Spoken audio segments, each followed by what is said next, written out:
Buddhism circles around something called the Four Noble Truths. These are the foundational beliefs taught to us by the Buddha about an awareness that suffering is the true nature of existence, that suffering's causes are related to desire, ignorance, and attachment, and that there are ways and reactions to lessen suffering. The way, or the path, also called the middle way, is a reference to something called the eightfold path. This is the fourth part of the Four Noble Truths, a path that helps keep us from craving and suffering. Of course, all of this might have been taught to you differently. We're not trying to claim our interpretation is the only one. Our channel is not an authority on Buddhism, but we do believe we still have something to offer. It's hard to stay on one's path. We may meditate while the kids are at school, find an app with quick meditation timers so that we can squeeze some mindfulness into our frantic schedules, order some books off Amazon Prime about radical approaches.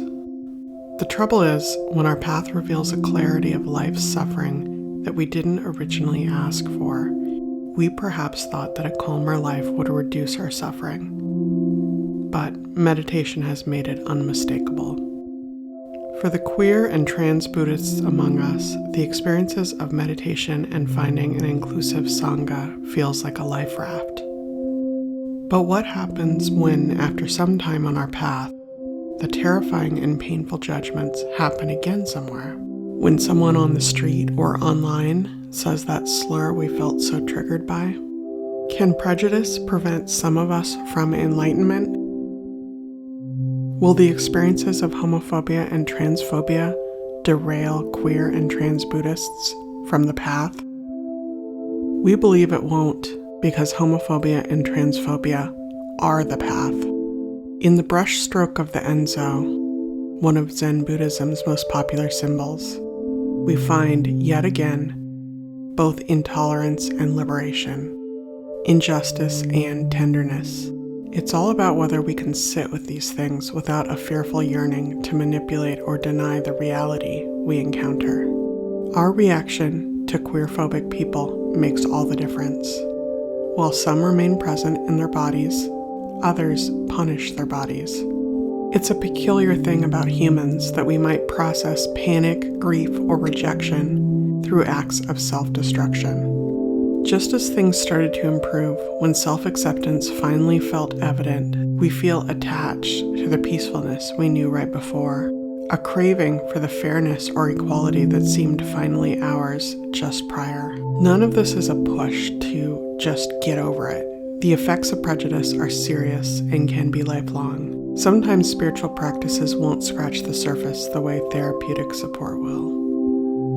In those moments, our priority should be, if possible, to relocate to a place of safety. But how will we spend our time afterwards? For us committed to the way, we must remain present, no matter what, and not flee from the way when its clarity reveals the truth of suffering. Being present is also necessary for when LGBTQ+ victories take place. Whether it's legislative protection or simply having your preferred pronoun honored, being present is the path, not by being attached, not by retreating to substances that destroy our consciousness, not by continuing cycles of judgment and nastiness. Sitting with experiences of hatred isn't the same as passively ignoring opportunities to improve the world. In fact, the more we can sit and develop a relationship with homophobia and transphobia, the better we'll be able to make our case for why the world needs more love and less hatred. By being present, allowing the feelings to be in our bodies, we can process the anti-queerness better, and then move on to be present with life once the event ends.